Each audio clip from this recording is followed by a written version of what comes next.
आता मी असंच चालत चालत इथे गोवा फोर्टला पोचलो आहे. तर ह्याचे जे दगड आहेत तटबंदीत वापरलेले ते एकतर अतिच अजस्त्र आहेत. म्हणजे एवढे मोठे दगड कापलेले कसे उचलून ठेवले असतील हे मला कळतच नाही.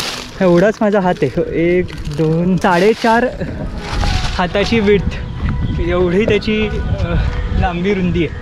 हा दगड कसा हलवला असेल काय माहिती. मी आता गडाला एंट्री त्याच्या मुख्य दरवाज्यातनं घेणार आहे जो रोडच्या बाजूला आहे.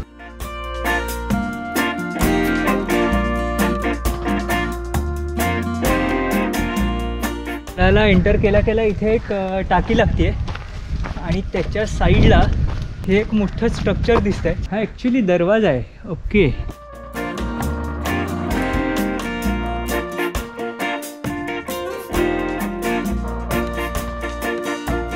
ह्याला पूर्णपणे दगडांनी सील करून टाकला आहे ह्या दरवाजाला.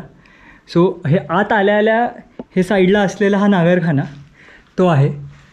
इथे वर मस्त कोरीव काम आहे छतावर.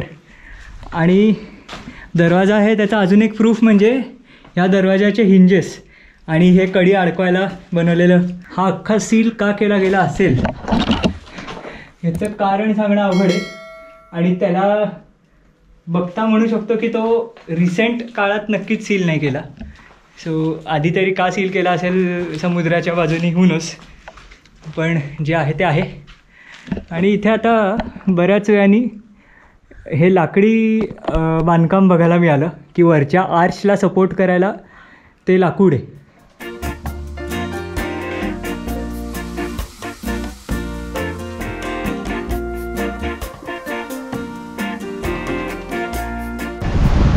आता बाहेर आल्यावर लक्षात येतं की हे पण सिमिलर टू गोमुखी स्टाईल आहे, पण अगदी गोमुखी स्टाईल नाही. ह्याच्यात क्लिअर कट दिसतंय की ते विटांनी पूर्ण बुजवून टाकलं आहे.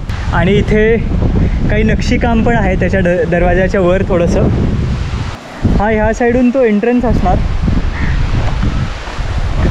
आता ब्लॉक केला गेला आहे. आता फॉर सम रिझन मला फार वाटतं की या गडावर सापांची संख्या खूप जास्त आहे. कारण तिकडे त्या दरवाजाच्या इथे आणि अजून 1-2 ठिकाणी मला त्यांची कातडी सोडलेली दिसली. अशी एकाच ठिकाणी 3-4 होती. कुणोस एवढे साप काय आहेत काय माहिती. गडाच्या अशा पॉईंटला पोचलो आहे जिथनं एक्झॅक्ट समोर सुवर्णदुर्ग दिसतो. तर इथे जाऊन तो खडक संपतोय. तो इनकेस सुवर्णदुर्गला जर पोहत जायचा असेल किंवा सुवर्णदुर्गावरनं पोहत यायचं असेल तर हा पॉईंट सर्वात नियरेस्ट पॉईंट आहे. आणि प्लस ह्या पॉईंटवरनं त्याचा मुख्य दरवाजा एक्झॅक्ट समोर आहे.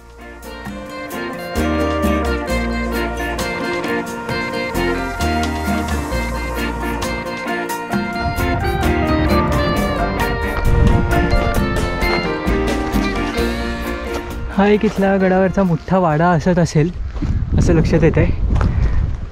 आणि ही बऱ्यापैकी उंच भिंत आहे. आणि अजून एक मला गोष्ट दिसते आहे, हे वॉटर चॅनलिंग करायचं दगड आहे सिमिलर टू दॅट. मला आत्ता मध्ये एका गडीमध्ये पण पाहायला मिळालेला आणि हम्पीला तर हा असा बघायला मिळतोच. सो पाणी कुठल्या तरी मुख्य इमारतीकडे ह्या अशा यू शेप दगडांना कोरून डायव्हर्ट करायचे.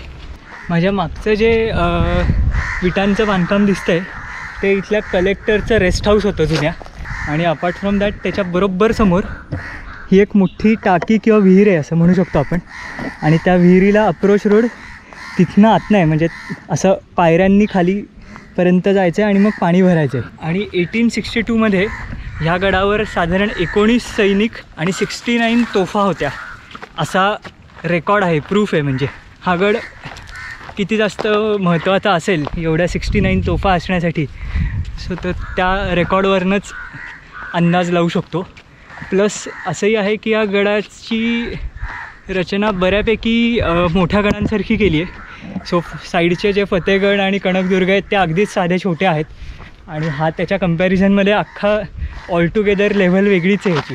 आणि ह्यांची रचना मोस्टली सुवर्णदुर्गला कुठल्याही लँड साईडनी हल्ला नाही व्हावा ह्यासाठीच केली गेली असावी.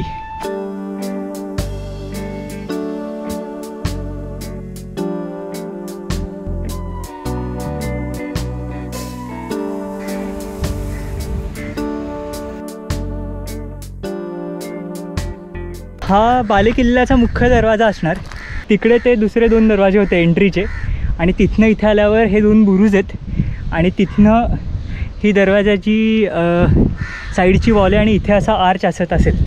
हा असा साधारण एक बालेकिल्ला आहे आणि हा सर्वात टॉपमोस्ट पॉईंट आहे. म्हणजे हा नाही, ॲक्च्युली ह्याला लागून जो एक मागे बुरुज आहे तो सर्वात गडाचा टॉपमोस्ट पॉईंट आहे. तर ती आता लास्ट जागा राहिली आहे गडाची बघायची. आणि मग परत आता इथून कसं जायचं अंजरलेला हा मोठा प्रश्न आहे माझा. तर ते मी आता हे सगळं झाल्यावर फिगर आउट करीन.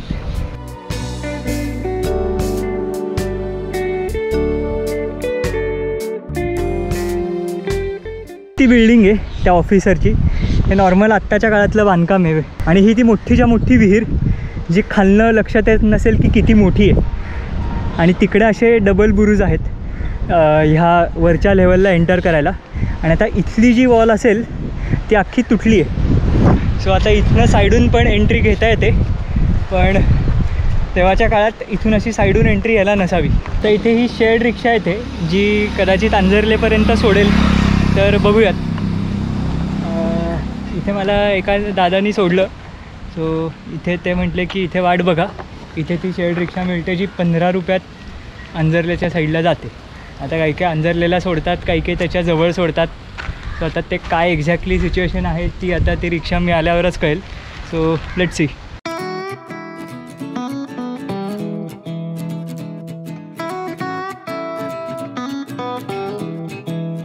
टॅक्सीनी मला ह्या पोर्टपर्यंत सोडलं आहे.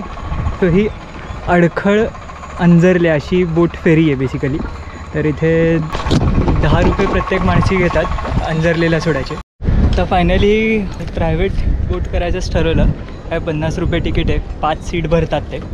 कारण तर जाऊन मला जेवायचं आणि झोपायचं पण आहे. ही ती छोटी बोट आहे.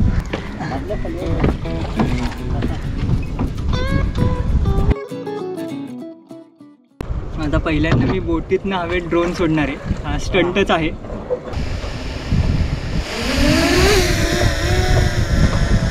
चला तुमच्या स्पीडनी घ्या आता.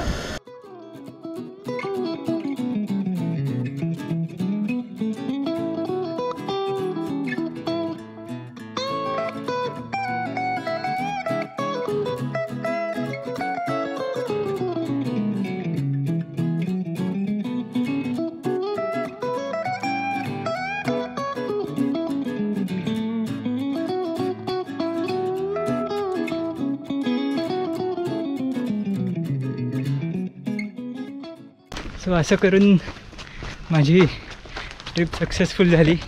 हे 4ही गड एकत्र करायची आणि अगदीच सगळं एकाला एक जुळत गेलं. मला ती 6 सीटर गाडी पण मिळाली. नंतर मग हे काका इथे उभेच होते बोट घेऊन जायला, जरी मला ती प्रायव्हेट करावी लागली तरी.